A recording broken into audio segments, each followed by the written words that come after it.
जिल्ला समिति र नगरपालिका समितिका नेता साथीहरू, आबद्ध सम्मत घटकका केन्द्र, प्रदेश, जिल्ला र स्थानीय तहका नेता साथीहरू, आन्दोलन परिचालन समितिका केन्द्र, प्रदेश, जिल्ला र स्थानीय तहका नेता साथीहरू र यस कार्यक्रममा उपस्थित पत्रकार मित्रहरू, सुरक्षाकर्मी जीवहरू र आफ्नो न्यायको खोजीमा पूर्व बेचिदेखि पछि महाकालीबाट उपस्थित हुनुहुने न्यायप्रेमी शिक्षक कर्मचारी जीवहरूमा नेपाल शिक्षक महासङ्घ राष्ट्रिय समितिको तर्फबाट, आन्दोलन परिचालन समितिको तर्फबाट यहाँहरूलाई हार्दिक नमस्कार टक्राउन चाहन्छु।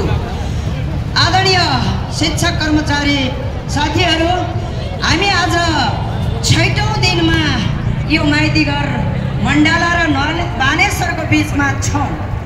आज हामीले यो सरकारलाई जुन 75, 78 र 80मा हामीले जुन सहमति गर्यौं, त्यो सहमति कार्यान्वयनको लागि नेपाल सरकारका जिम्मेवार पदमा रहनुहुने उहाँहरूले हामीलाई धेरैचोटि धेरै कुरा भन्नुभयो, बोल्नुभयो, काम गर्नु भएन।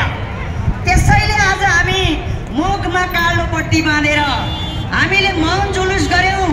खबरदार सरकार, अब बोल्ने होइन, काम गर भनेर ध्यान आकर्षण गराउन खोजिराखेका हौं। त्यसैले सरकारलाई ध्यान आकर्षण होस् र मलाई लाग्छ यो शिक्षक कर्मचारीहरूको जुन यो विरोध सभा छ, यसले सरकारलाई पनि त्यति सजिलो भइराखेको छ भन्ने मलाई लाग्दैन। त्यसैले आम शिक्षक कर्मचारी साथीहरू, हाम्रो आन्दोलन अब यहाँहरूले आत्मसात गर्नु पर्यो भने हाम्रो आन्दोलन यो सरकारको चरित्र अनुसार लामो पनि हुन सक्छ, छोटो पनि हुन सक्छ। हामीले दुईटा कुरा गर्यौं।